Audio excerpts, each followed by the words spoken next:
I've got a video ready for you, man. Brad Garlinghouse is about to talk about how Trump will affect crypto.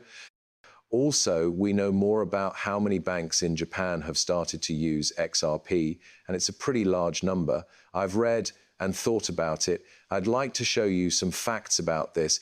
What's going on with Mexico and Ripple? What's going on with A16Z and the CFTC, ETF changes? That is what we are going to talk about.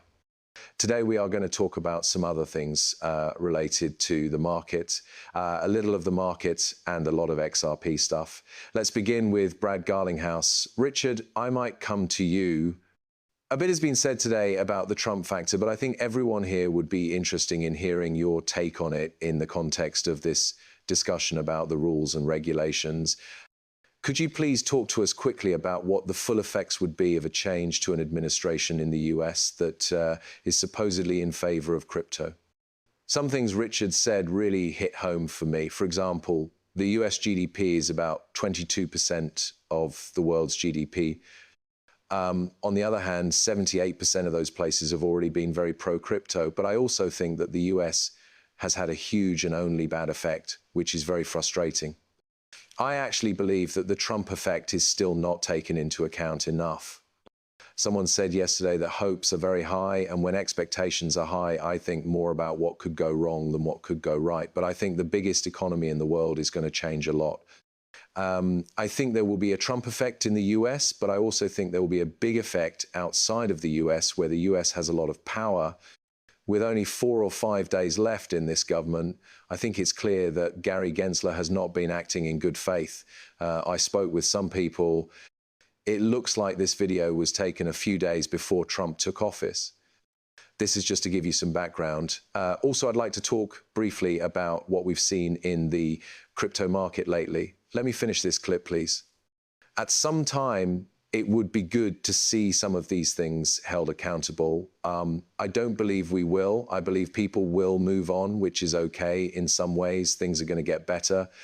But I believe that investments will be made again in the United States. I think you can see that one of the main things we're talking about is how to free up the next 10 years so that the world's biggest economy and its institutions can move freely. In the US, Ripple hasn't done any business for 4 years. In December 2020, they went to court. And for the past 4 years, our signing institutions haven't been able to use our tools to do business in the United States. That's going to change. Do I have it right that Ripple is already trying to get back into the US? Yes, almost as soon as the election results came in. Yes, most of the people we hired after the second half of 2020 were not from the US. About 78% of the people hired by the company last year were from outside the US. In some ways, you do that by going where your customers are. A lot of people buy from us. 95% of them are not from the US. There are more contracts that we signed in the United States in the 6 weeks after the election than in the 6 months before. I hope that I made that public. You can see that's already before they've even been elected, right? This means that I believe we may have underestimated how those headwinds we've all been facing are going to turn into tailwinds as the people Trump has chosen start to make changes.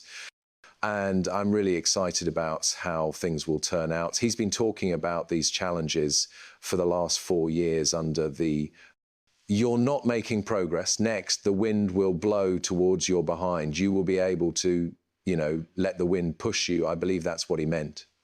For big clients and people in these kinds of jobs, I do think that crypto is going to bring about a lot of good changes. People in the US have been holding their breath for a long time now in order to be able to use cryptocurrency in banks. That does seem like it will start to happen here. Though I believe you will begin to notice the huge amount of value being moved on the XRP ledger once this really starts to push it up. There are places in the world besides the US that are even farther away, right? Japan has been very forward-thinking in passing rules and laws that make the regulatory environment clear. Now, banks in Japan are going to take advantage of this by looking at the crypto market and how DLT will help them, the Japanese government and Japanese banks, move value much more cheaply, basically improving their whole financial ecosystem. I'll play this for you really quickly. In Japan, cash is used for a lot of things. I think that the reason Japanese people don't use digital wallets and other similar things as much is that they haven't seen a big change in technology that makes people want to use it. As these technologies make it easier for regular people to use digital wallets and crypto wallets to pay for things, I think Japan will welcome them. This will then cause a new adoption curve where millions and millions of new people start using things like XRP for trade. I'll play this now. Today, more than 1,600 coins use blockchain. Most of us have heard of Bitcoin and some of us have heard of Ethereum. XRP, which you may also know as Ripple, is being used by almost all banks in Japan. Does he have a video on this? Background is different. That's strange, isn't it? Does anyone else see that? The jacket is the same, but where is the Rakuten board thing? It's not there for me. That's not normal. It's always fun for me to learn more about Japanese banks. How many, I'll just pull this up. In Japan, how many banks are there? In my head, I always get the number wrong. So let's just pull it up. Japan has 61 regional banks. They have 36 regional and member banks and second association regional banks, and they have 5 city banks. Most of Japanese banks are going to be able to use Ripple and XRP into the future, and that's really, really exciting. I do think a big swath of them are preparing. Also, you have absolutely positive news. You have a North American market to list XRP, driving billions into XRP. Obviously, the bigger exchanges that can come and start listing XRP again, the more value we will start to see transacted on that environment. And so XRP to begin contracts trading tomorrow, the 14th of February, 2025, under the approval of the CFTC, which is also a big thing. So the XRP crypto event contract the 14th of February, which is going to be tomorrow. This movie will come out on that day. And then you have the CFTC site.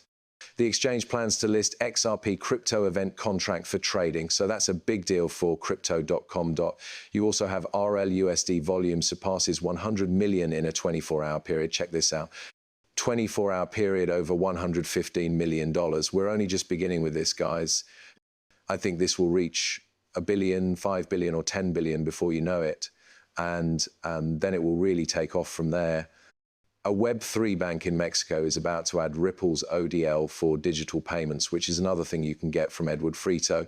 Built on the XRP system, it's known as MXI.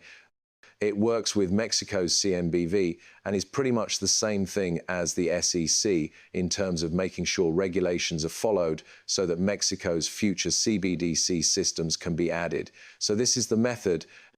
The documentation for Ripple is down here, of course, and this is how the money is sent. You can use a bank account, credit card, or debit card to get Ripple on-demand liquidity.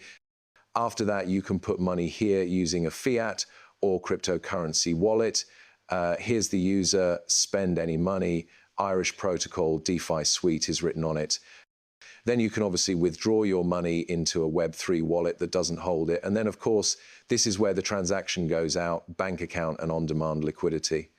So really cool to see that as more systems advance and start bringing in blockchain technology. Who do you think is the first call that these central banks are making, right?